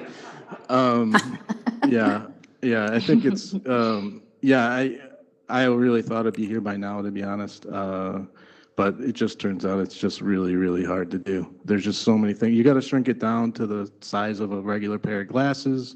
It has to be bright. It has to not, it just, it has to be performed. It's just, there's just so much to it that nobody's cracked that nut, unfortunately. So I hate to even throw out any prediction at this point. It's like Sisyphus, we got to keep failing. We got to keep pushing that rock up the hill, and eventually somebody will come out with one that we all like. So. All right, I'm going to actually affect this one a little bit. I'm going to throw it to Ori next. Same question, but a little bit different spin on it. So, we're going to talk about I'm going to throw out a couple of names of technology related to glasses, particularly AR glasses, because that's what she asked about. So we've got DAQRI, we've got MetaVision. I'm not going to talk about like Meta Facebook. I'm talking the original Meta, what was the tethered desktop replacement. We can talk about Magic Leap when it first launched. Vuzix, ODG. There's a lot of different AR glasses. What do you think is essentially What was the problem? Like, essentially go through the evolution of the glasses as you've seen it and talk about kind of each one, why you think they might have worked, what worked about them, what didn't. Wow. My favorite question. All in 30 seconds? Yeah, I was going to say, let's give them a time frame. Let's try to shoot for 30, maybe 45 seconds. I'll give you a minute to a minute and a half on this one. Sounds good.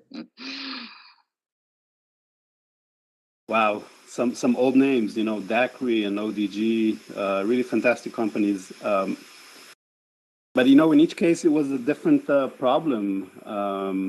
Largely, it's kind of what Patrick said, the technology has to come together in a small form factor, right cost, the right battery time, and good, display quality. I'm going to say this. I'm going to say that I think, right now we're seeing a bunch of waveguide-based technologies and near-eye displays, OLED displays, and they're getting better and better, smaller and smaller. They have some inherent limitations that there's just no way to overcome them. And my take is that direct retina projection is the technology that can help us overcome this. Now, it was invented in the 90s, and there were multiple attempts to bring it to market. We're too early. Most recent example is iWave Vision, which raised, over like $60 million and eventually had to close because it didn't make it work. But I have hope for this technology. I think it can help overcome the size issue, can shrink it to very, very small form factor. It can overcome a lot of the vision issues. It can correct your prescription. It can take care of focus near and far, low energy, so long battery time, and I think probably a few more years before we'll see that in a product. But for me, this is something that I believe in and could actually happen and make it work. Awesome. Sophia, you want to chime in on this one, or you want to wait for the next question? Because I got a good one for you. I'll wait if you'd like me to. All right, so I'm going to throw this one at you. It's related to the headset conversation, but one of the big things that has come about a little bit more recently, or it seems to be a little bit more of an adoption on this, is obviously, as Patrick and Ori both alluded to, there are a lot of physics problems with, I'll call it mixed reality, essentially clear lens augmented reality. What do you think about the production of pass-through video augmented reality, things like we saw in the Quest Pro and the Vive Elite that are now coming about? Do you think that that's going to shift the conversation? And if so, why or why not? Yes. I'm sorry. Start at the beginning of that question, just really quick. Sorry about that. I missed the beginning of it. So pass-through augmented reality, do you think that's going to shift the conversation about using augmented reality at scale? Good question. I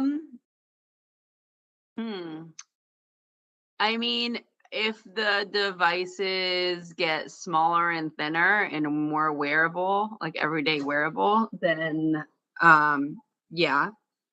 They're still a little clunky. I think, again, it's a very use case specific. Even for the headsets that have pass through right now. They're definitely more clunky than the others, than the other AR headsets. But I think it's going to make people pay attention both more, and I think that new use cases will emerge than just solely augmented reality versus virtual reality. I think there's going to be a blended type of use case that we'll start to see. Can I jump in? Oh yeah, go for it. Go for it. So, I said not that I'm not going to make predictions, but I'm going to predict that this year is going to be the year of pass-through AR. You mentioned some devices that do a really good job at that. And there's probably another one coming up in June, the Apple VR headset, which I think they're going to focus mostly on the pass-through capabilities of it. And I just want to mention, if anyone has tried the short game, I Expect You to Die Home Edition, or Home Sweet Home, I think. Did anyone try it? No. No. Mm-mm. So you should. I mean, it's So kind of I've got a bunch starts of as nodding VR heads here also. starts as a VR experience, but then it becomes an AR experience, and so well done. You know, it's by Shell Games. They always do a fantastic job. And yeah, so I mean, I'm still wearing kind of my Meta Quest headset or the Pro, so pretty big and heavy. But AR part of it was so good that once you see these kind of experiences where you almost can't distinguish between things in the game and your actual room, that's when you get AR, and that's, I think, was what's going to drive a lot of the kind of new and interesting experiences, and hopefully also the devices that can do pure AR. All right, so Jason, just because you guys have so much experience with HoloLens, I'm gonna kind of ask you to speak specifically about that product, both versions of it, and kind of what you see as, again, the pluses, the minuses, how it's worked, how it hasn't. So I think with for those I loved you ran through the history of the various glass types. I feel like with the HoloLens was the first one that really felt like it was okay. I get this. This is it. And the two they made improvements. In some ways clunkier than one, but obviously powerful.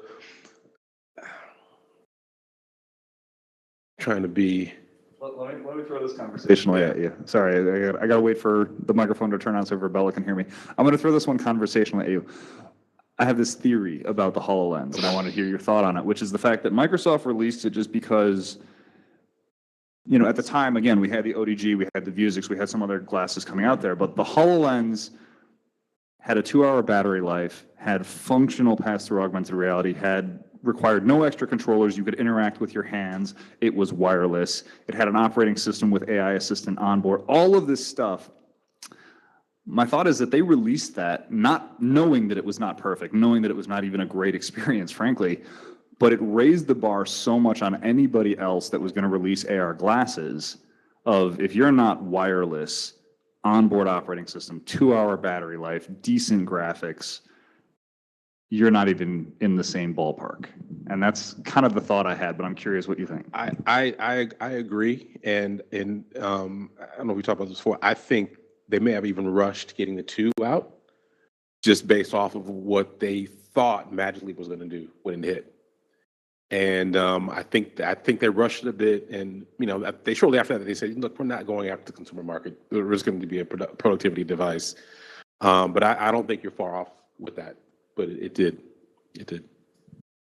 All right. So new topic for you guys all. I'm going to let this one run. I'm just going to let this topic go for about 7-8 minutes and let you guys just choose who talks and how much you talk. But I'm going to throw one word out there and let you guys go. Metaverse. I like the word. For those of you in Verbella who didn't catch that, there was literally like an audible laugh in the physical space here. Right. We did hear it. It's just, there's so many things people could say about it. And maybe, Sophia, do you want to start? I mean, the one quick thing I'll say is that, love it or hate it, that word, and particularly, when Meta rebranded, they popularized the terminology and the terminology surrounding that whole space and ecosystem, and it popularized it and got people thinking about it and got people wanting to know more. So if that in itself is all it did, then that's enough to make up the word. I want to follow. I'm going to steal something that I heard at AWE from Avi Barziv, one of the most genius people in the AR space, and he said when Facebook changed their name to Meta, it was like when somebody licks the cookie. They wanted to rebrand so that everyone thought of them as the Metaverse company, and honestly, I don't know that it worked, but I don't know. I just thought that was really exactly what they did. They licked the cookie. I want to make sure that in this space, also that when we're talking about Metaverse, we're also talking a little bit about making it open, those who believe that it should be an open space for, and not to become a bunch of fiefdoms, which we're seeing as well. So I'd love for anybody to pipe in on their perspectives about the open idea of the metaverse. And I'm just gonna do a quick plug, and when you say open, I immediately think of the web. And so I think that's definitely where everything is heading, and where true interoperability will lie. And you spoke about Avi, and he's definitely doing a lot of awesome things with the XR Guild. This Sunday we're hosting something called the Polly's Web XR Awards, where we are celebrating the openness and interoperability of the web. So I encourage you to look it up, check it out, and come hang out in one of our virtual worlds watch parties.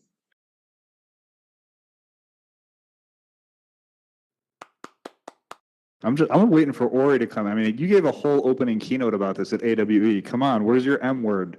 You guys hear what Apple's SVP of marketing said about the metaverse? No. Said a word we will never use. We're wearing it out right now. Yeah, but for me, it's kind of the same comment as I made about Google Glass. Best thing and worst thing that happened to AR and VR. Right. Well, hey. I mean, yeah, and the reason is that, like Sophia said, I mean, it created a huge conversation around it, but it also made it feel kind of futuristic and far off. And we all know here that a lot of AR and VR can already be done in a great way today. And once people looked at what Facebook did, with Horizon and all that stuff, and they realized, okay, it's crap, it's never going to happen, let's move on to something else. And that's where it was really not contributing to our cause. On another topic, I just want to make sure that we get questions on this side answered. And I know that Tony, who's joining us for the first time, had a question really around hand tracking. Tony, do you want to share your question to the group? Your audio is working okay? If not, I can just read out the question. If you mean me, Tony, I don't have a question. If there's another Tony, then I think it's I'm sorry, it wasn't you, Tony, it was John. I apologize because his hand is there and my head was blocking it, so apologize. John, do you have a question? Just I hate to, I'm fairly new to this area. I don't want to throw a landmine, a hand grenade. That's okay. We welcome everyone. I ultimately see the idea, as much as there's a lot of hype around metaverses, I'm curious to know about integration between basically mixed reality and metaverse. Well, two things. One about connecting virtual worlds, connecting metaverses to have that ultimately seems where things have to go. Be able to hop between them, and then also though bringing metaverse, basically bridging between metaverse and sort of what would you call it, reality. I don't know what efforts have gone into either the bridging, one question, or then integrating metaverses into, I guess it would be sort of a mixed reality space. I don't know if that makes sense. Does 100%. Do you want to try to have somebody take that on your side, Matt? We can also bring it back to Sophia and Ori. So I was actually trying to solve a little technical problem. Apologies for those of you That's okay. who are not seeing our speakers right now. The computer that is transmitting the cameras into the room seems to be frozen. But Jason, I'm throwing you under the bus on that one.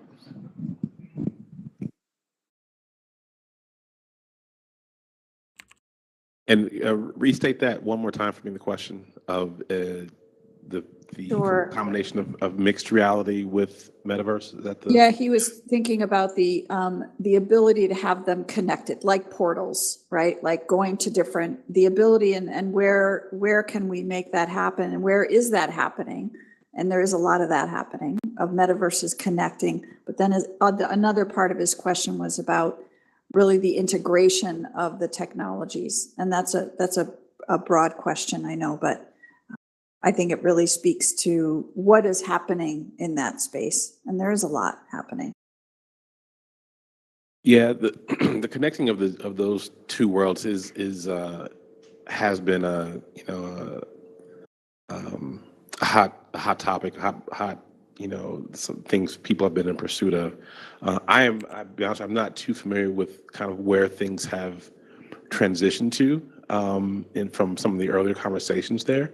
But as we look through, we talked about some of the pass-through technology and some of the things that combining those two, the VR MR worlds, and who absolutely, why not?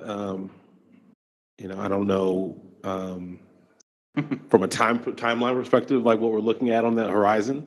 But yeah, it's something that it's the joining of those two is I don't want to say kind of the holy grail, but it's definitely one of those things that people have talked about for a long time of how we can successfully merge those two scenarios of MR, VR, and especially now with the metaverse.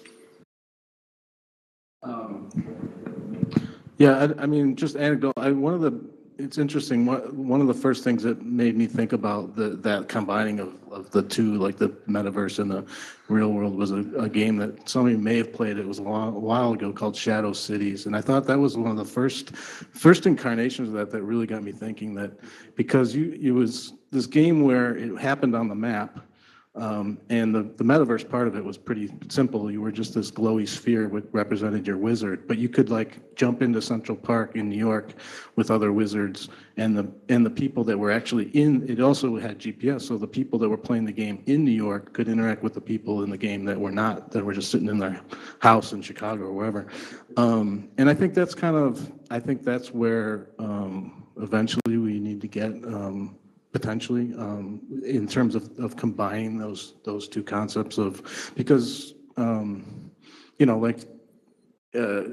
you want to go to a conference, so you can't go there physically, but you want to be able to interact with the other people in the space. I think where that comes again is going to be, you have to have the glasses, because in order for me to see you as here physically present, I'm going to need something more substantial than maybe like a little video window in my on my laptop while I'm walking around. Like it doesn't work. But I don't know. Yeah, I don't know what developments have been. I think the problem is the standards, right? And we talked about the web. Like there has to be a layer that we all agree on, and I think it has to come from web technologies. But yeah, I don't even know. Yeah, I haven't been. It's a hard. It's a mixing of technologies, and actually, I'm going to throw this one. So there's a question that came in from All.Live, from Francis Wong, and I'll throw this to Ori first, actually, just because his platform. But touching on what you just said, is the technology in certain cases a double-edged sword? Essentially, if you're using technology to produce a product that the user may or may not find useful or acceptable, and I know we've talked about this, like what's the purpose? But will that strategy ultimately hurt the people who are implementing the technology in the long run? In terms of, I guess, credibility or capability, or just, pushing on things that they've kind of been told to adopt, but maybe it's not ready or there's not a great use for it. So kind of is there a little bit of a double-edged sword in pushing the limits on the technology in a way that maybe it's not ready to be pushed? I'm going to throw that one to Ori, just because, again, you've been around for a really long time and seen a lot of different evolutions of this. I'm going to make maybe a controversial statement here, but I don't think it's tech. I think the tech is good enough, been good enough for years. And it's a matter of really finding the right experience, the right application that can be built using whatever is the state of the art of whether it's AR or VR or anything else. And I think between Patrick and myself, there's so many examples of that. Even in the webcam AR era, some experiences that were so cool and just worked, and even kids enjoyed it. And then later on, with the best LiDAR, with iPhone 13 Pro, but still create some crappy experiences sometimes, right? So it's not the tech, it's really how you understand the limitations of the tech and use things like, game mechanics to overcome some of these challenges and create an experience that is great for the current state of technology. I'm going to give anyone else just a quick chance to jump in on that one. Yeah, I mean, I think just the nature of AR and VR, we're trying to push the boundaries, and a lot of times it is kind of this hammer searching for the nail kind of thing where, I did tons of brand experiences where it was just show some fun 3D thing that's related to our brand in this, through the camera. And yeah, it is a danger. And I guess, Jason, you said it best. You have to think about what is it we're trying to accomplish. But I don't know. On the other hand, if we're not doing that, we're not necessarily pushing the technology forward. So I think some waste is okay in that regard. It produces more failures that we can all learn from, right? So failing forward. Hey, Matt, it looks like we just lost your video from there. Oh. Yeah, Tom's restarting that computer. Okay, got it. Well, in that minute, can I have just one more question on this side? Sarah, you had a question I know a while ago that you wanted to ask. If you're real quick, we need to start wrapping up here soon. Thanks. Sure. It's just kind of a general one on the themes that have been talked about, but this point of friction for kind of bringing more of the majority, right? Where I am personally an innovator, and I work a lot with the early adopters, and we all have kind of the chasm that we leap here to get the masses in, and that's where that access inequality happens. But there's definitely friction there. So I'm curious for the audience, how much of that friction you perceive as like a psychological thing, like as if we didn't all imagine we'd have computers in our pockets a while back, or we went from telegram to landline phones, and there's tons of historical things we can look at that it's more of a psychological societal shift versus a technological point of friction. So that's the question. Do you feel it's more psychological and societal in terms of the friction that we face, or is it more technological? Who wants to take that question? Start. Yeah. I think it's a little bit of both. I think that's a good question. I think it's a little bit of both. I think that I've met people who have maybe tried the earlier days, like Google Cardboard or something like that, or the Go, the Oculus Go, or have never tried it at all and think they know what it is, or like have no idea and they're not interested, or they tried the earlier version of it and wasn't a good experience. And so to get them back in the headset or a headset for the first time is it is definitely tough.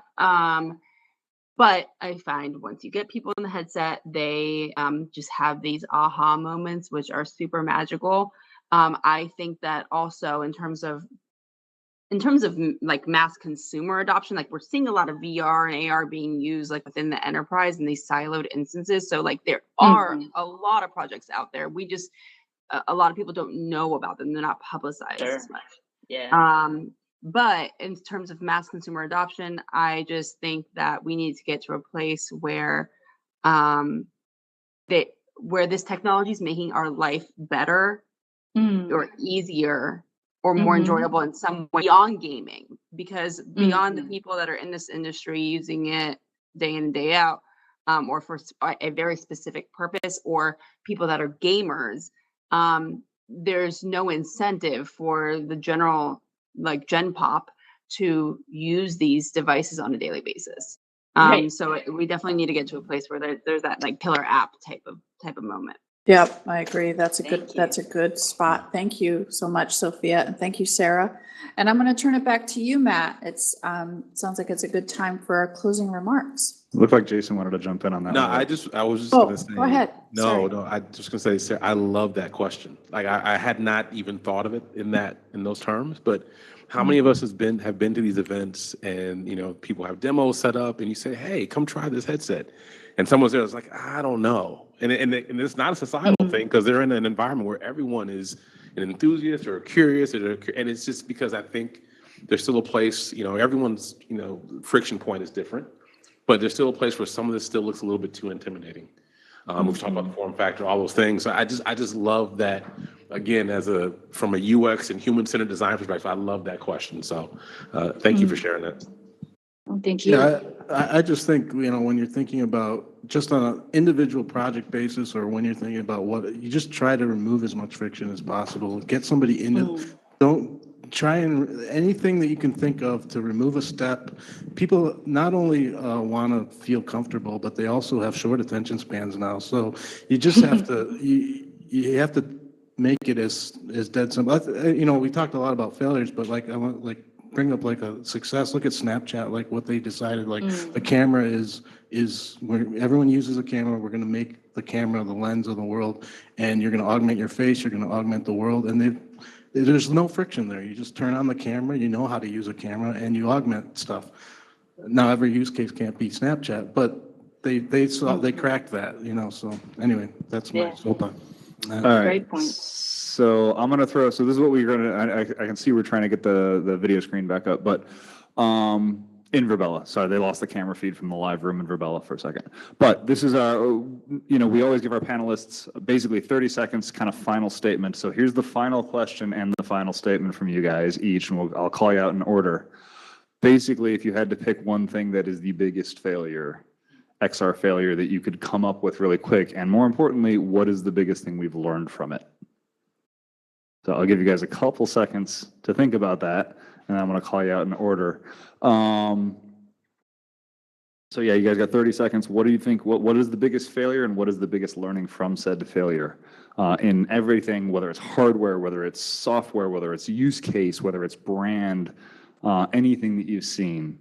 I personally thought it was hilarious when, I'll throw mine out there, Sports Illustrated swimsuit issue in 2017, I think it was, or 2018, was augmented supposedly, except for the fact that me with the frankly brand new top of the line phone, it didn't work.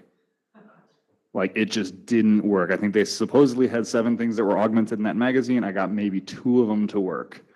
Oh, wow. And it's just one of those things of, okay, I'm in this space, I'm working on the tech, I've got a great phone and it didn't work. How is that speaking to the industry for everybody else who's not in this space, who's not an enthusiast, who's trying it? And I was going to say, I know New York Times came up previously in an earlier conversation we were having when we were approaching this topic. Similar things. Some of the New York Times stuff didn't work. And that, the key learning I would say from that is if you're going to release something, especially something that's supposed to make a big splash publicly and be very visible, test it and make sure it works. That's it. That's mine. Jeez. Go. And I'm going to put a 30-second timer on this, Matt, so you'll hear Go a for little it. chiming. I think this is a hard question, but I guess I'd probably have to look to Magic Leap, their first headset. I mean, that's just the most anticipated, the most money, when they first came on the scene, but they were so overhyped. It kind of, people in the industry, I think we all knew that it was kind of already set up to be a failure before it ultimately failed, because they just spent so much. And why they failed, I mean, just so many reasons, I guess, but I think they tried to, they overhyped the technology, what it could do, didn't deliver on it, and ultimately blew through all their money and their investors' money. So that's the one that kind of comes to mind for me in terms Yet they of. created a phase 2. What's that? They created a version 2 still. I know. Now they're on to version 2. Maybe that one will be accessed, but their first version, I think, was an epic failure. Nice. Sophia, you jumped in there. You're next. Okay. And just a quick note, I don't think the device itself was a failure. Again, I think it was who their figuring out who the audience was and who their clients would be and their users would be in the whole marketing approach and there. So I think that yeah, they're it's a good device, but yeah, it was a huge failure for other reasons. I had a client that they were it was a I think it was a tennis ball client. And they originally came to us saying they wanted VR, and they were dead set on having the user be the ball that was being volleyed back and forth. And so again, another like key lesson learned, not necessarily from that, but from other things that may cause motion sickness, is we try not to move the user unless you give them some control over their movement. And I think that will help with avoiding that motion sickness. All right, Jason. Well, Patrick stole mine. It's okay. Magic Leap, I was completely like, this is it. This is what we've been waiting for. But I would probably just say the experiences. I think there's been way too many experiences that have just missed the mark for me, across the board, regardless of the device type. And so, it's a broken record, but going back to, the why is this worth it? Whatever we're building, should we? And so that'll just be the biggest learning I think we have going forward, creating compelling reduced friction, because you can't reduce friction, remove it altogether, but reducing the friction with compelling experience is going to be the biggest learning. All right, Ori, the last word. All right.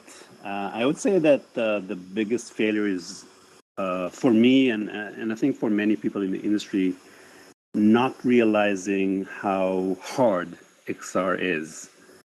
And it always takes more time than you expect. When I founded my first AR game startup in 2009, or even earlier than that, we got a lot of money thrown at us from investors, and we thought, in a couple of years, everyone will use AR, and that was obviously wrong back then, and we blew through the money, and then it was acquired by Apple, and it took them another 3 years before they actually started using that technology, making it available to the market. So it just takes a long time. It's hard. It's hard because the hardware and the software and the psychological thing that was mentioned before. It's a whole new paradigm. We literally are adding another dimension to computing, and it takes time for people to get it. All right, thank you very much. Caroline, any last thoughts? No, just there's been so many things people have touched on, but the things that resonate with me is just exactly what Ori said, but also just we've seen this happen in other industries. I've been in the security industry for I don't know how many years, and also going through and experiencing blockchain projects, NFT projects, and I just think, like everyone is saying, it's difficult, and we get burned a little bit about past failures, even when people don't realize that there have been new improvements. Like they just hold on to these things that were failures a while ago, and their minds get closed. So I still think we've got a lot of work to do, but hey, I think we're all here, and this is worth the fight. It's worth it, all of it. That's a great point. Every step has been a stepping stone along on the way. It's a great point, Caroline. So I'm gonna throw one last thing out there, and again, this will be fun because I'm actually gonna quote Ori here, and something that he said on AWE stage several months, or I don't know if it was last year or the one prior, but basically, there's an awareness issue. There are things that people have seen in videos or seen on computer screens that they think is available today, and in reality, it's 5-10 years out, maybe, if it's CGI. And there are things that people think are 5 to 10 years away that are literally available in our pockets today. And so there's an awareness issue that I think, frankly, for a lot of us in the space, we need to get out of our own way a little bit. And I know we keep our heads down a lot and we develop and we focus on the tech and we focus on the use cases, and we really do need to get a little bit better at just letting people know what is capable, how it can solve problems, what it can do. I know we were having a great conversation in the back of the room about we need to not talk about the technology so much as talk about the solutions that it actually enables, and the fact that you can get massive ROI from very small investments that are just, again, an incremental step, a baby step, but it's something that can have a huge impact. And I think that's something that, I know, in my experience, has not been well communicated, that little things can have a huge impact. But with that, thank you to our panelists. Thank you to everyone who's helped volunteer, coordinate the event. Our co-host, Caroline in the Space, Verbella, our sponsors. A couple things on the housekeeping front before we finish up, because I always forget to do all this. Number one, I will put the NFT back up again at the end, so anybody who didn't get it can get it. I'm trying to see right now on my slides if I have something. Oh, the housekeeping stuff. Here we go. So next month, we will be talking about healthcare, where we've done healthcare as a topic several times. The approach that we're going to take next time around is patient-driven health using XR technology. So we've done everything from training, healthcare training, medical training, surgical use cases, all of that sort of stuff, medical devices. This time around, we're going to be talking about patient-driven healthcare using XR technology. For those of you in the physical space, please check out our info table. For those of you who are not here in the physical space, please visit vrarchicago.com, check out awe.live. Lots of resources for you there. Again, I will put the NFT back up. Oh, sorry, let me throw that slide up one more second. These are all of our social medias for AWE and VRAR Chicago. Please follow us, like us, share this event. As I mentioned, prior to the pandemic, we were having live audiences of around 100. And I think post-pandemic, it's still a lot of give and take to get people to actually come to a physical space, and we're going to work on growing that.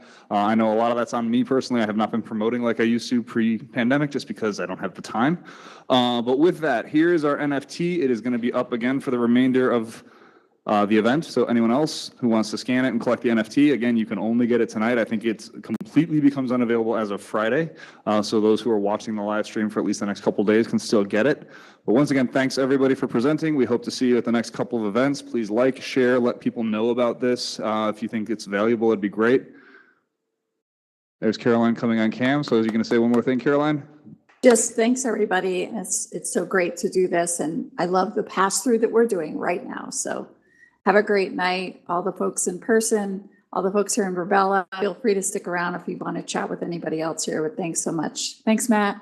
Thank you. And I'm going to, so what I'm going to do is the Verbella feed, I'm going to actually mute it in the room so we won't be able to talk to them anymore. We're going to work in the future on having kind of a station set up where people can interact with folks in Verbella if we want to. We couldn't get that done tonight.